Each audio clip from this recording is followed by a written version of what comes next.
dia a todos e a todas.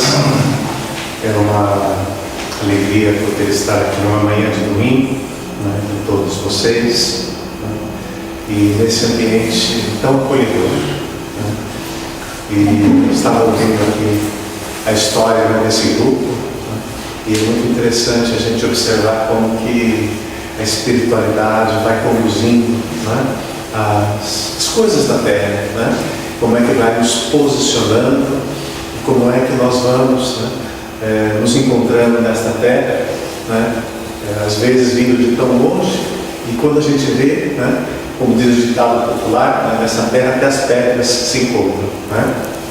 Esse grupo espírita que eu venho, que eu participo hoje, na verdade é um grupo que ele surgiu de uma outra casa espírita. Né. Os grupos, na medida que vão crescendo, né, naturalmente, às vezes ao longo da história, né, eu costumo dizer que é como que a multiplicação, né, de um grupo, daqui a pouco você tem dois, daqui a pouco você tem três. Né. Esse grupo, particularmente, que nós estamos hoje, ele surge de um outro grupo chamado Caminheiros da Fraternidade. Né. É um grupo que foi fundado há 68 anos, no bairro do Candaí.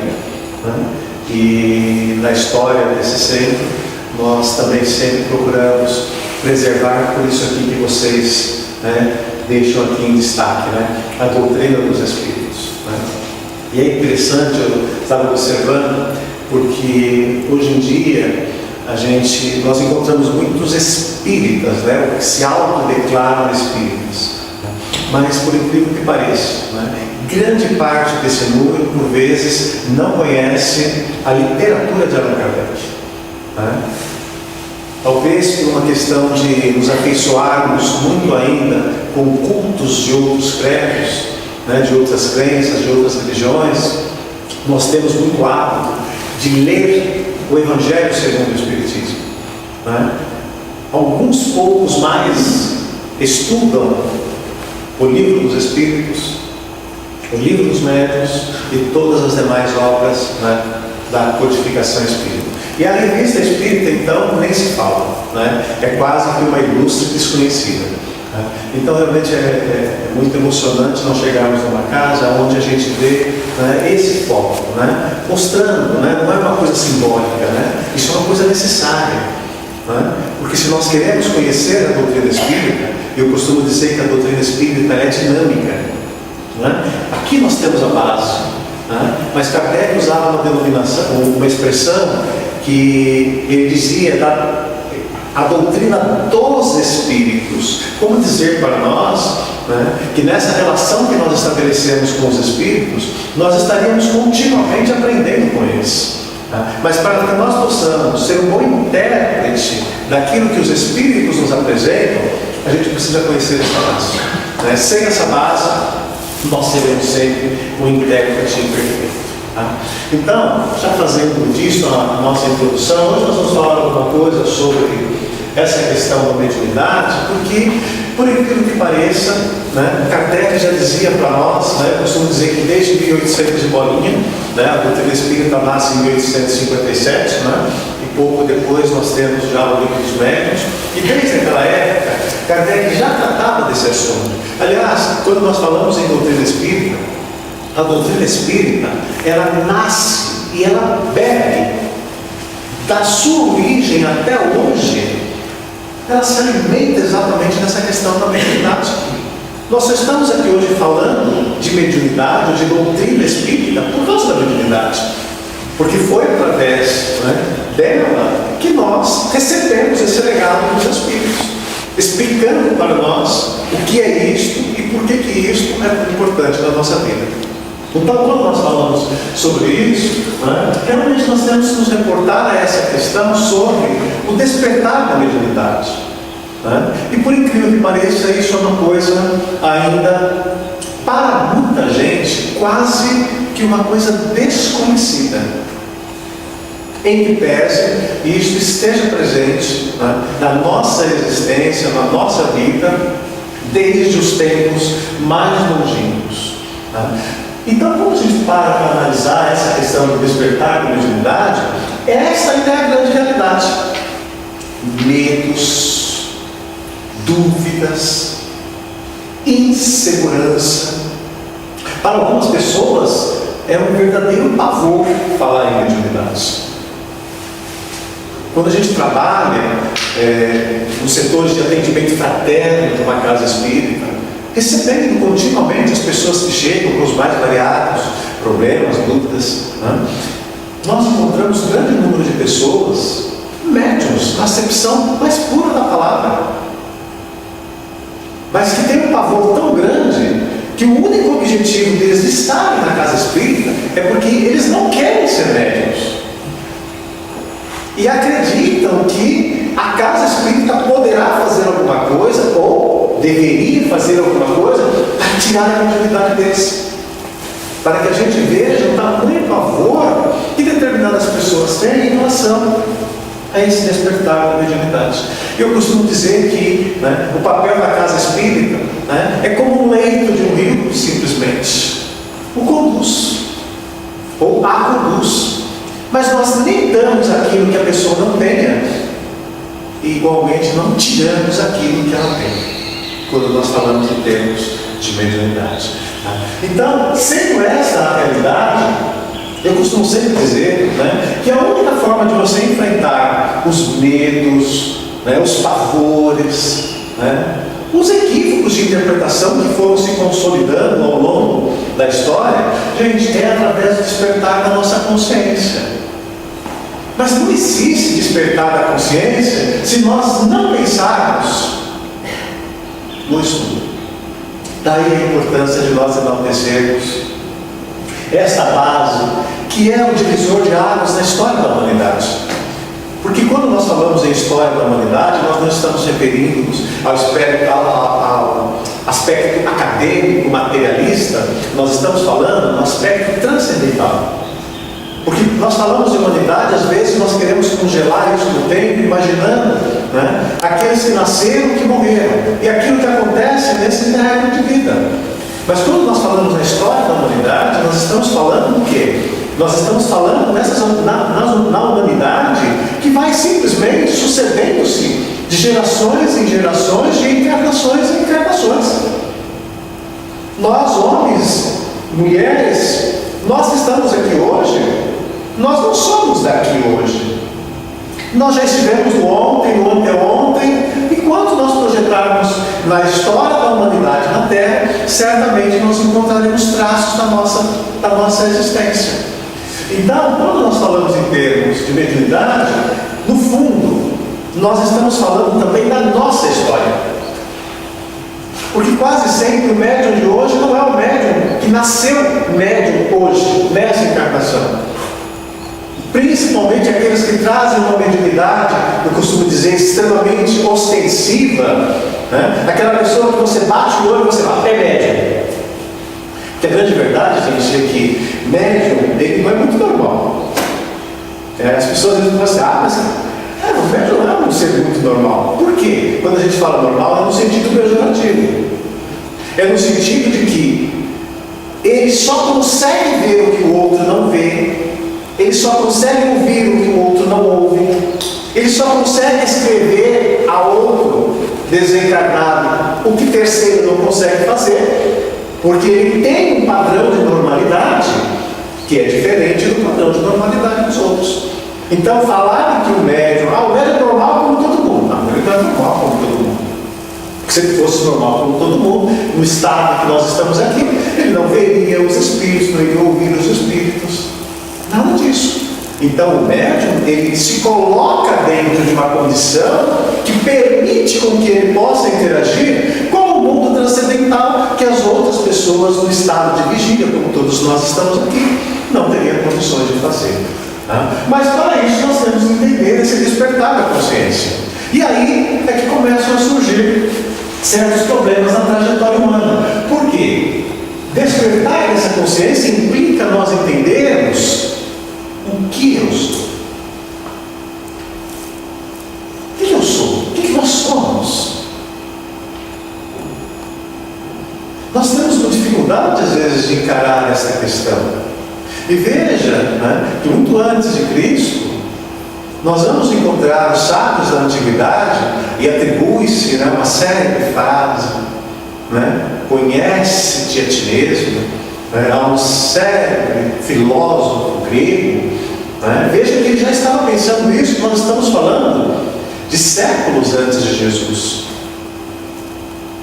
E se eu não consigo entender o que eu sou, obviamente nós temos uma dificuldade de entender essa relação de um despertar e do aspecto consciente.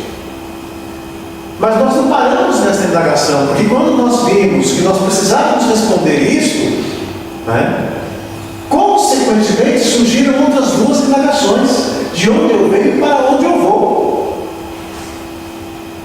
E quando nós pensamos que essas três indagações conseguiam responder essa tal consciência que nós tanto falamos, né, surgem outras duas indagações: onde eu estou e por que eu estou aqui.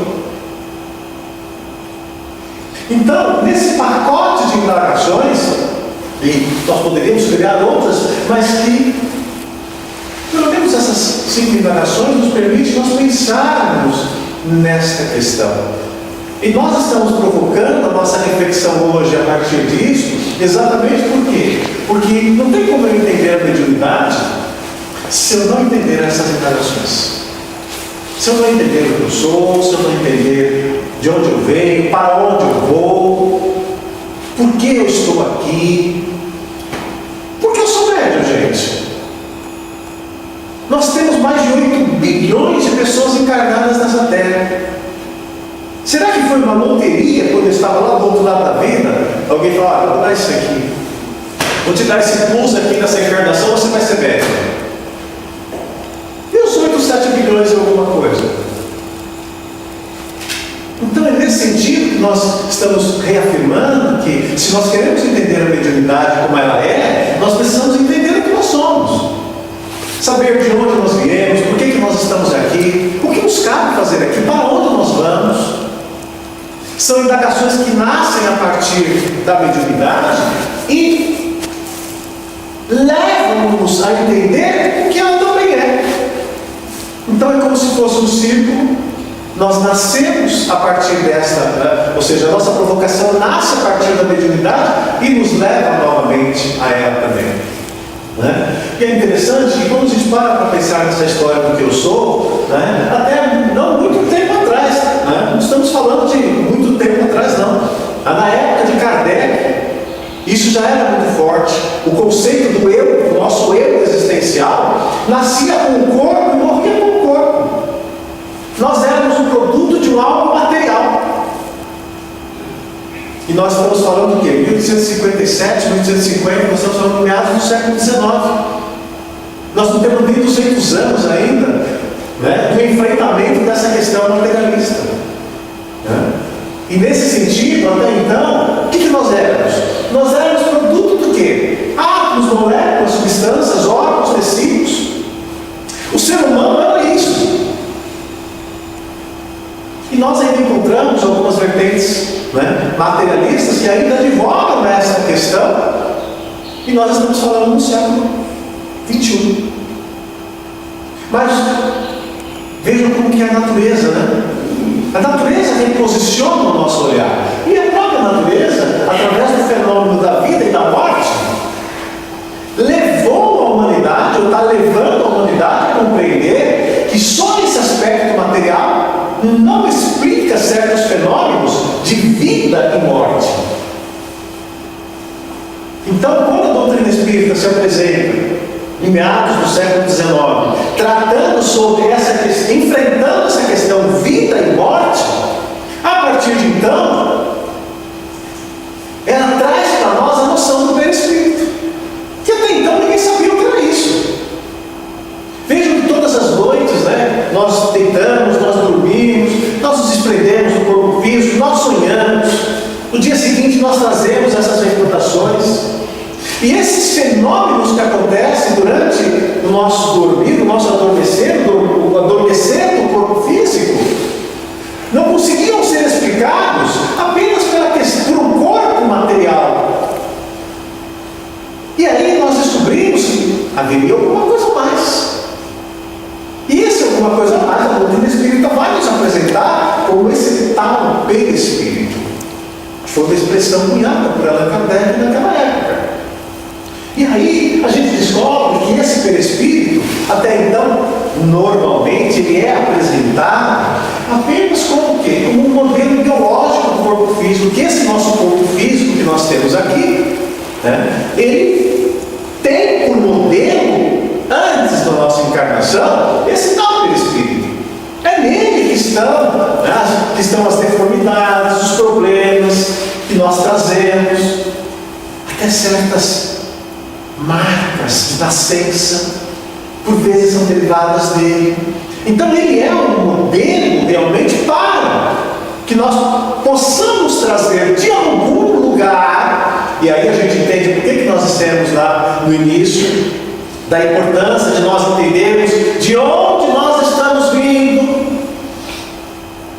Porque aquela teoria de que a vida nasce no corpo, ou seja, que nós nascemos para a existência a partir da gestação e morremos a partir do túmulo, e que tudo se resume a isso, não explica, não traz a explicação para estas questões. E aí a gente descobre, né? Ou seja, os espíritos nos apresentam, olha, existe um tal perispírito nessa história.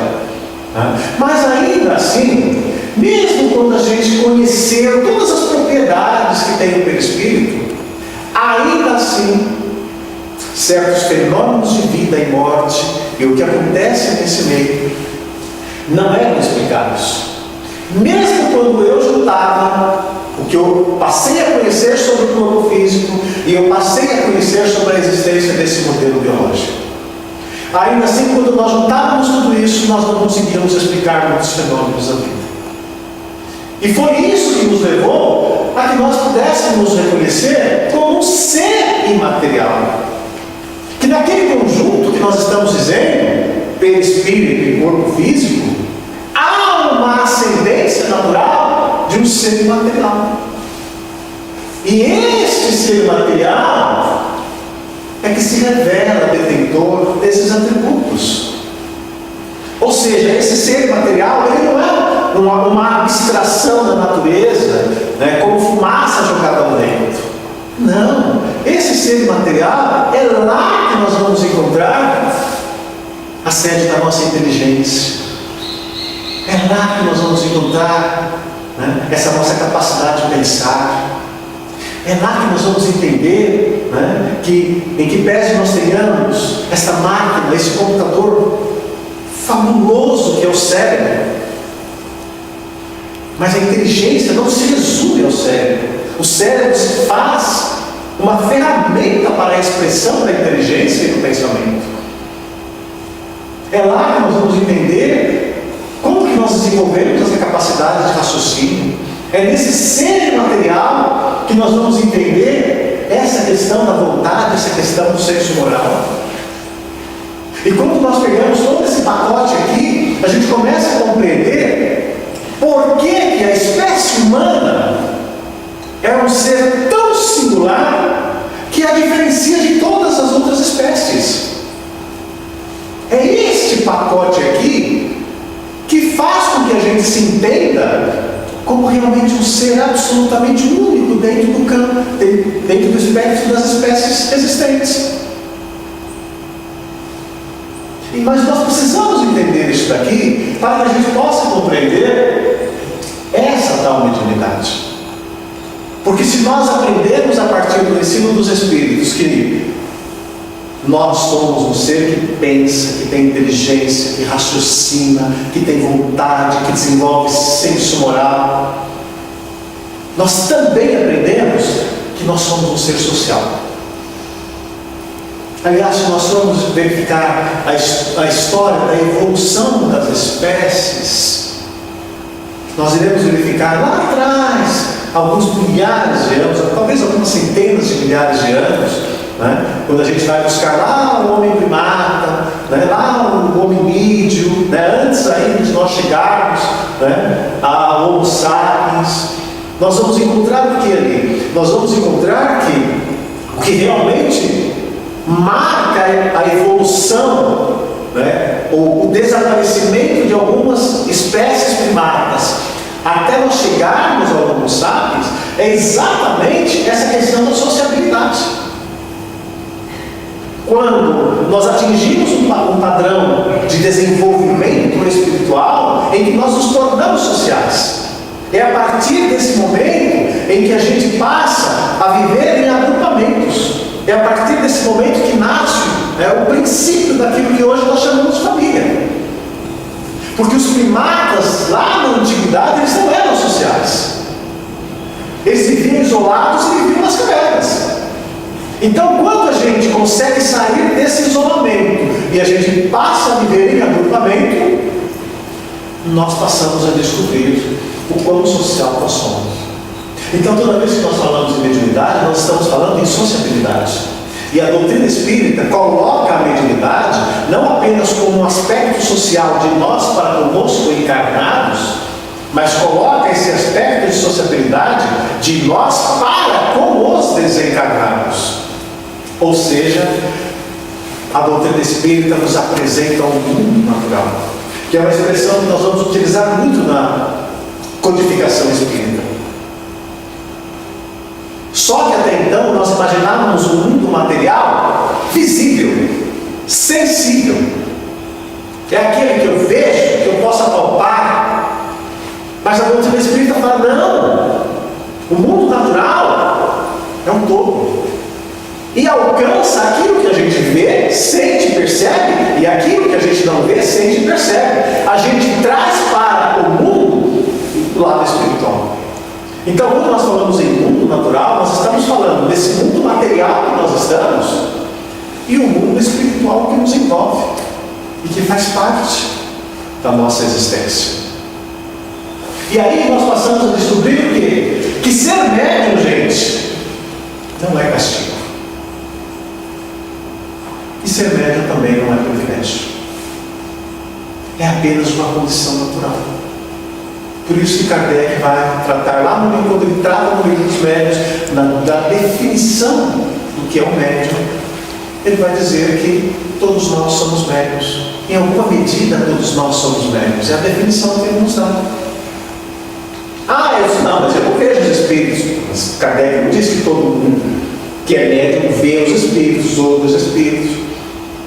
Kardec define que ser médium é a capacidade que nós temos de sentir e perceber o mundo espiritual.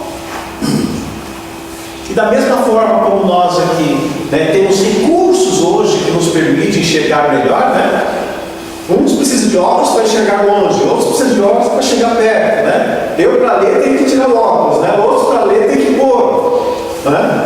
Ou seja, da mesma forma como hoje nós temos recursos materiais para essas questões, a mediunidade também é uma faculdade que nos dá recursos adicionais para que nós possamos interagir com esse mundo natural, com tudo que há neste mundo natural, e não apenas com aquilo que é material para todos nós.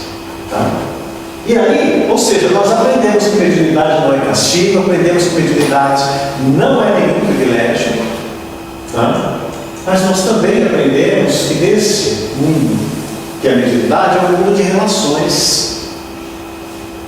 Não dá para nós entendermos a mediunidade se nós não conseguimos enxergar isso. O quanto que nós estamos sempre nos conectando uns com os outros, com aquilo que nós pensamos, com aquilo que nós sentimos. E isso é muito importante porque a partir de então, isso traz para nós, na nossa consciência espírita, uma responsabilidade maior. Porque aquilo que nós estamos produzindo agora, aqui, nesse instante, que nós estamos elaborando através dos nossos pensamentos, isso tudo pode estar conectado do outro lado da Terra, com qualquer grupo que eventualmente esteja reunido também, estudando a mesma coisa que nós estamos, envolvido nos mesmos sentimentos. Então isso nos conecta, ou conecta as pessoas e os grupos de uma forma transcendental. Então a mediunidade, a compreensão da mediunidade traz um acréscimo de responsabilidade para todos nós. Porque aí, a partir de então, aquilo que eu penso e que eu não contei para ninguém, que às vezes a gente fala assim, nossa, graças a Deus que ninguém lê os pensamentos, né? Imaginar isso que eu estou pensando agora. Não, a partir de então a gente descobre o quê? Que não há segredos. Que aquilo que eu penso pode ser que o encarnado pode não. Mas e os desencarnados? Aquilo que eu sinto, o encarnado ninguém sabe, mas e os desencarnados? Sabem. Então a mediunidade, ela nos conecta com aquilo que a gente vê e com aquilo que a gente não vê. E isso traz uma responsabilidade, porque tem um ditado antigo que fala assim, tu te tornas responsáveis por aquilo que se cativa no coração do outro. Nós nos tornamos responsáveis por tudo aquilo que nós cativamos, com as relações de afetividade que nós temos no nosso círculo familiar de proximidade, mas também para com aqueles que estão do outro lado da vida. Basta, meus amigos, nós participarmos das reuniões mediúnicas e verificarmos o que dizem os espíritos numa reunião mediúnica. Quantos que por vezes, eles só estão do nosso lado, na nossa casa, por nós mesmos. Como eles mesmos dizem, mas fulano me chama. Só que o fulano que chama ele, pelo que pensa, pelo que sente, depois vai no centro espírita pedir atendimento de desobsessão para tirar ele da casa dele. Veja os paradoxos, como que na vida, tão contraditória, Pelo que a gente pensa e sente, a gente atrai determinados espíritos para a nossa vida. Aí a gente começa a sofrer os reflexos disso, aí a gente corre no centro espírita, vai pedir trabalho de desobsessão para tirar esses espíritos da nossa vida. Mas se nós não tivermos a consciência disso, não adianta nós tirarmos os espíritos como se isso fosse possível, porque na verdade nós mesmos já nos atraímos junto de nós.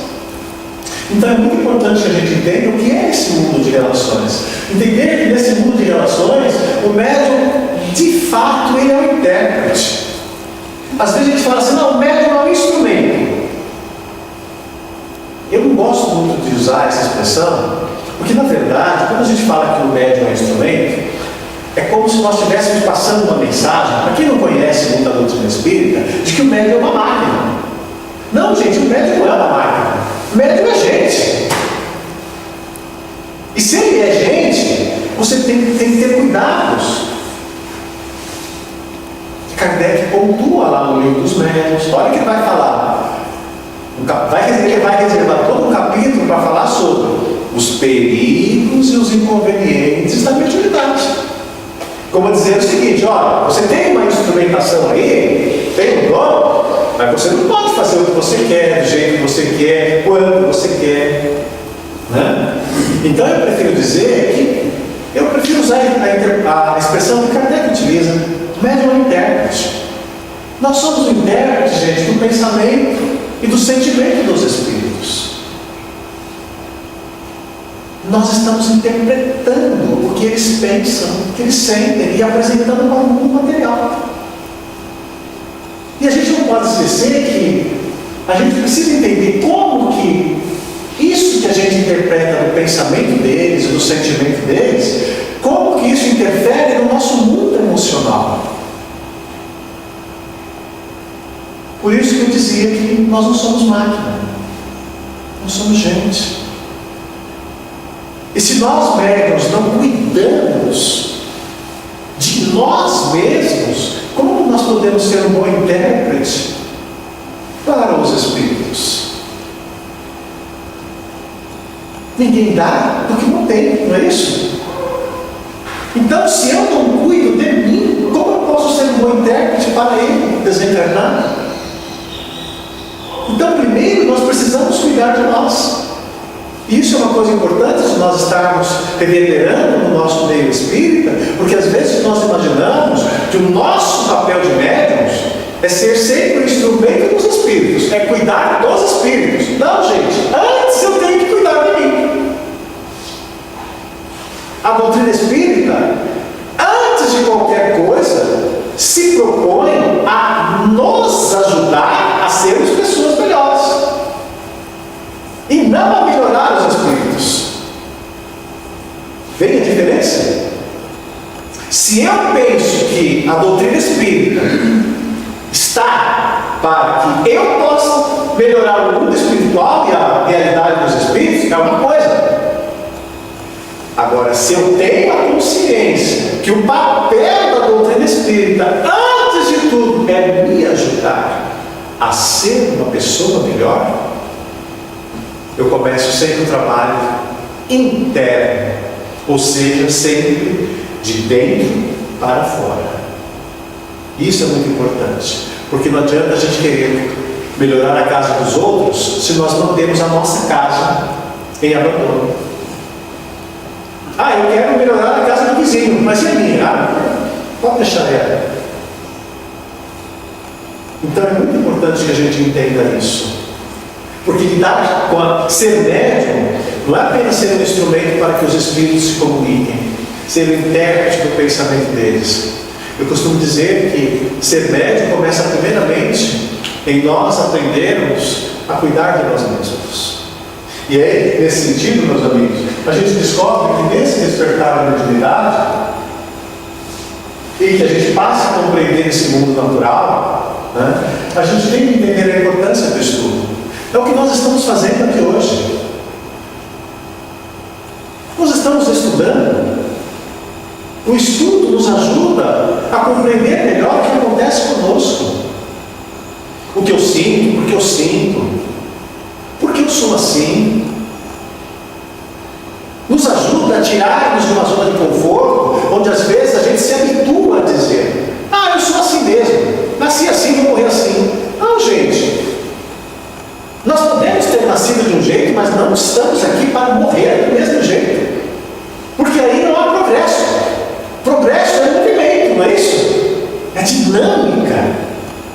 Então, se nós nascemos de um jeito, nós temos que fazer um movimento de ascensão. A razão de estarmos aqui é desencarnarmos um dia e sairmos da Terra melhor do que quando nós chegamos, porque é só assim que nós progredimos. Lei do progresso, que os próprios Espíritos nos apresentam em 1857 para Allan Kardec. E aí a gente descobre que somente estudando que nós vamos entender esse mundo natural, do qual nós somos parte. Nós não somos um ser à parte. Só a partir do estudo que a gente passa a compreender como esse mundo natural é tão rico de fenômenos. E aí a gente entende por que Allan Kardec apresenta a doutrina espírita como ciência espírita. Porque, meus amigos, quem é que se debruça sobre fenômenos? É a ciência. Às vezes nós esquecemos que a doutrina espírita é ciência. E aí sabe o que acontece? A gente se satisfaz apenas em vir ao centro espírita, assistir a palestra, tomar um passe e ir para casa. E não pode esquecer de trazer a garrafinha com água fluidificada, para ser fluidificada. E aí a gente faz isso uma semana, um ano, um mês, um ano. Quando a gente vê, nós estamos há 10 anos, há 20 anos, às vezes uma vida inteira, vindo toda semana, assistindo a palestra, tomando paz, levando a garrafinha de água fluidificada. E às vezes a gente acredita que o Espiritismo resume-se apenas a isso. Não, isso é parte do que é o Espiritismo. Mas o Espiritismo nos convida a estudar o que são os fenômenos espíritas. O Espiritismo nos convida a estudar-se. Kardec, quando vai tratar no livro dos médios sobre mediunidade, ele fala sobre duas questões que eram essenciais. Ele fala que era essencial estudar a mediunidade enquanto os fenômenos que são afetos a ela, e estudar o médium. Não é a mesma coisa. Quando eu falo estudar o fenômeno, eu estou estudando o que está fora de mim. Quando eu falo estudar-se, eu estou dizendo a mim. E Kardec colocou essas duas coisas juntas. Por isso, nós temos a obrigação de entender, para que nós possamos entender como é que nós interagimos e lidamos com essas questões, nós temos que ter essa compreensão. Essa compreensão faz com que a mediunidade, gente, não mais nos apavore, a mediunidade não mais nos desespere. Não seja motivo de desespero, não seja motivo de pânico e de quaisquer outras síndromes, que são resultados apenas do desconhecimento. Quando a gente passa a conhecer o que é a mediunidade, a gente vê que coisa fabulosa que ela é e tão necessária ainda. A gente tem medo dela, mas quando morre um parente nosso desencarnado, sendo espírita ou não sendo, a gente corre no centro espírita, como acontecia na época do Chico Xavier, e a gente ia lá atrás de uma carta, sendo espírita ou não sendo. Porque nessa hora a gente descobre que a gente tem que se apegar em alguma coisa. E esse alguma coisa, acreditem, é a própria mediunidade. Tá? E aí, meus amigos, nesse mundo que a gente fala da mediunidade, do médium, a gente descobre que a mediunidade é apenas uma faculdade humana. Então é um equívoco quando a gente encontra algumas abordagens que nascem às vezes dentro do meio espírita, querendo enxergar a mediunidade no seu cachorro, no seu gato. Né? Os espíritos dizem o seguinte, né? Que tem gente que quer transformar os homens em bichos e os bichos em homens. Falar com os espíritos. Ora, quando os espíritos estão dizendo para nós que a mediunidade é uma faculdade humana, eles estão dizendo o seguinte: isso é uma faculdade dos espíritos que já alcançaram esse estágio de humanidade. Quando eles falam que dentro dessa faculdade humana permeiam fenômenos psíquicos e fenômenos físicos, é por isso que nós vamos encontrar médiuns em que por vezes tem reações até mesmo físicas, e nós vamos encontrar médiuns que fisicamente não tem reação nenhuma, mas psiquicamente tem. E aí é uma abordagem interessante, por quê? Porque há não muitas décadas atrás, a mediunidade era tratada realmente como loucura. E ainda hoje nós iremos encontrar nos hospitais psiquiátricos muitos pacientes que estão sendo tratados como doentes, e na verdade eles não têm doença psiquiátrica. Eles não têm quadro patológico. Eles são apenas médicos que não conhecem essa peculiaridade do seu ser. Que o que ele vê não é uma alucinação. Que o que ele vê não é uma imaginação. E isso no passado era muito pior do que hoje. Tratar médiuns como doentes era uma coisa normal. E lá você tratava-os à base de choques. Ainda hoje, meus amigos, nas reuniões mediúnicas dos centros espíritas, você está recebendo esses espíritos que desencarnaram naquelas condições e ainda se acreditam doentes, internados naqueles manicômios. E são eles que trazem para nós o relato do que eles passavam quando estavam nessas internações. Nós também vamos descobrir que nesse mundo natural é um mundo de fenômenos e de sensações. E é nesse mundo de fenômenos e sensações que nós estamos convivendo com o pensamento, os sentimentos e com as emoções. Mas que começa tudo por nós mesmos. Se eu não tiver uma clareza de quais são os meus pensamentos predominantes, quais são os meus sentimentos predominantes, eu tenho uma dificuldade de separar eu, médium, do eu não médium. Eu tenho uma dificuldade de identificar o que pertence a mim e o que não pertence a mim. Quando eu estou atuando enquanto médium e quando eu estou atuando enquanto uma pessoa normal.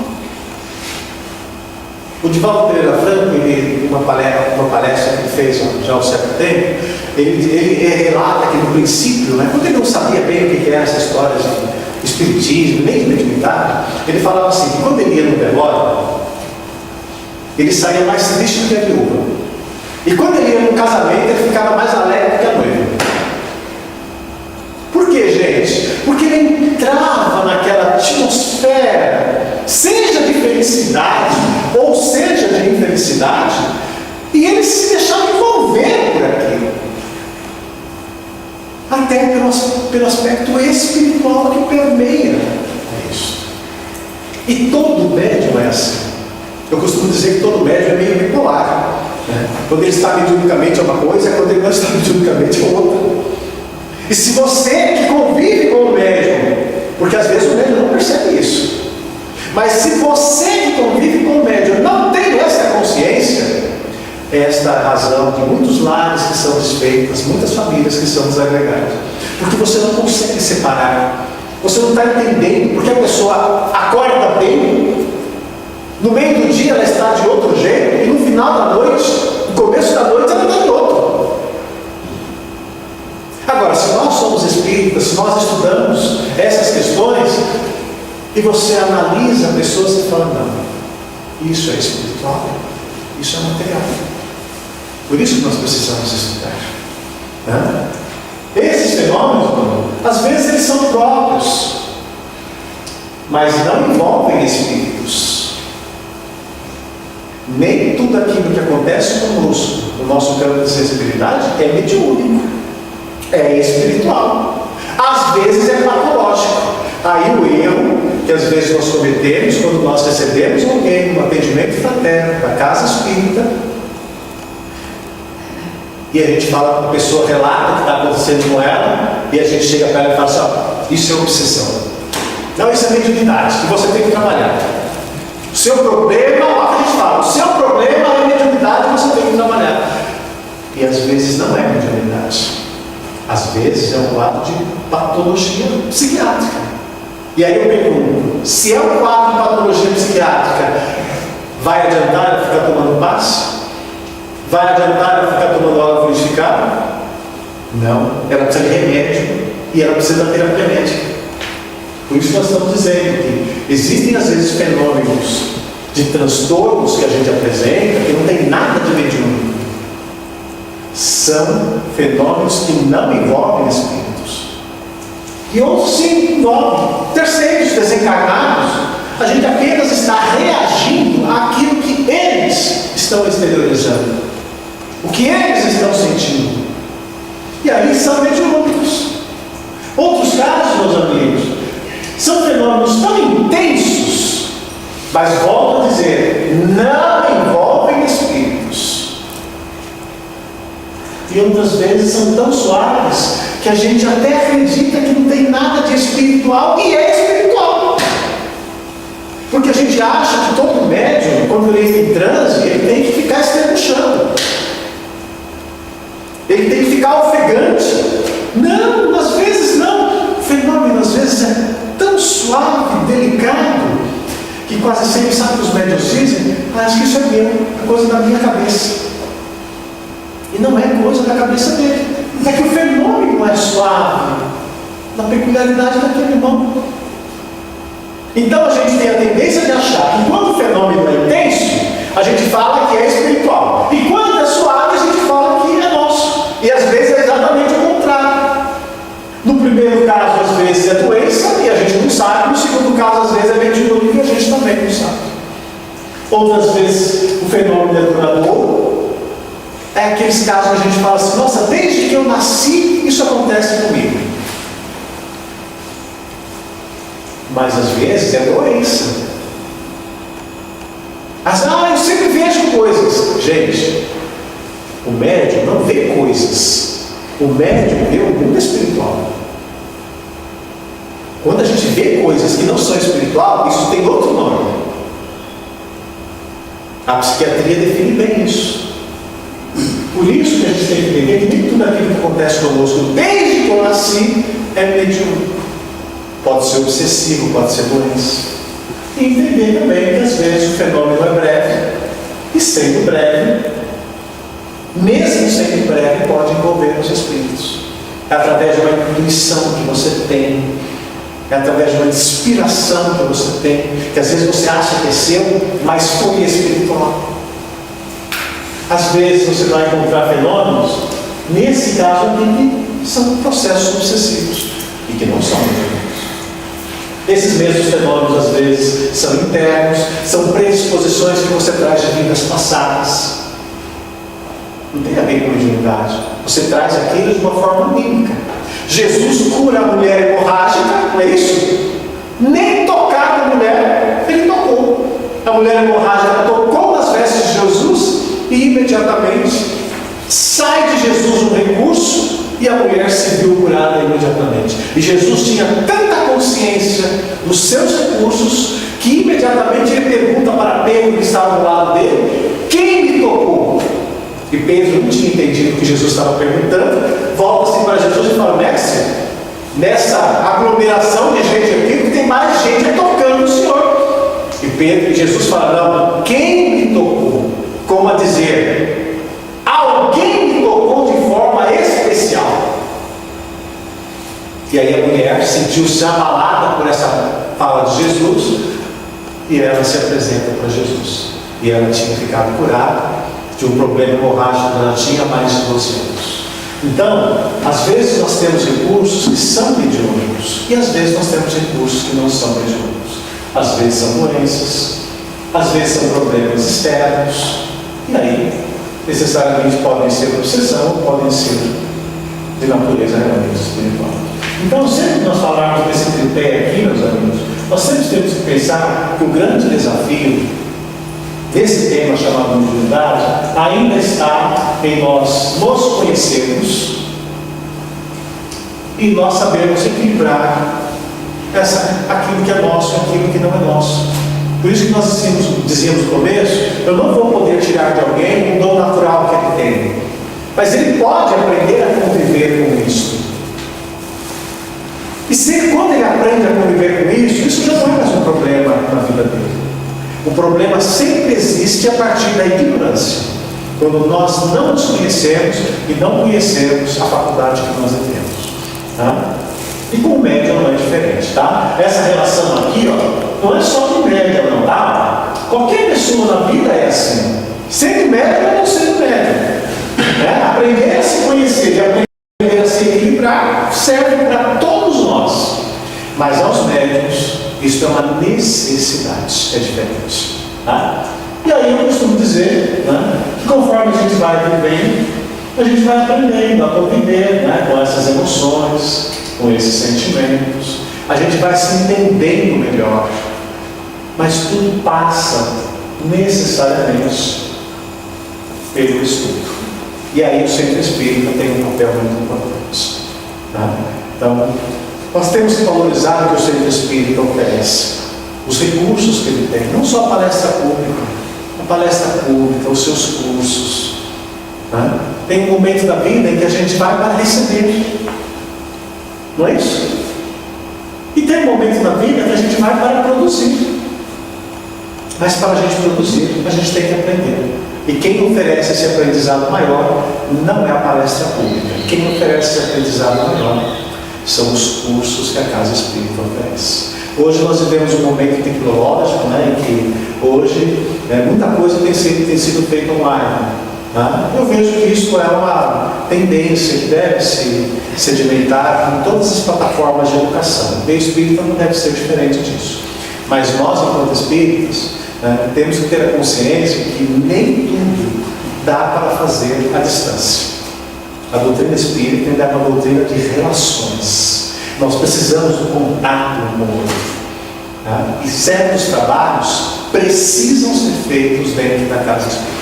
Então eu não vou cogitar de fazer reunião mediúnica online, tá? Isso é uma temeridade imaginável. Imagina eu na minha casa, né, dirigente, o médium na casa dele dirigente, e o médium se mediuniza na casa dele, e eu com uma telinha, estou conversando com o espírito, de repente acontece alguma coisa com esse espírito na casa dele, quem vai acudir, meus amigos? O ambiente da casa espírita dele o ambiente da casa dele é igual ao ambiente da casa espírita? Não, não é. Ele tem suporte lá, alguém que possa assistir através do passe, através. Não, não tem. Então não posso imaginar e fazer reunião mediúnica nessa condição. E curso mediúnico, eu costumo dizer, né, que uma parte dele nós podemos fazer online, mas uma parte significativa dele tem que ser feita na sala de aula, porque é onde a gente pode interagir, precisa interagir, e é onde a gente tem a oportunidade de sentir o outro. Pela telinha a gente não consegue fazer isso. Meus amigos, nós teremos mais um rosário de coisas para falar, né? Mas nós já estamos ali no horário. Espero que de alguma forma possa satisfazer, né, aos objetivos, né, que vocês tinham através desse tema, mediunidade. E se nós sairmos daqui hoje deixando essa mensagem, né, que a mediunidade não é um fantasma na vida de ninguém, mas apenas ela demanda que a gente estude os fenômenos e que a gente também cultue uma prática de estudar-se. Eu acho que nós já estaremos fazendo, né, dando um grande passo na nossa vida. Jesus abençoe a todos vocês e até uma próxima oportunidade. Muito obrigado.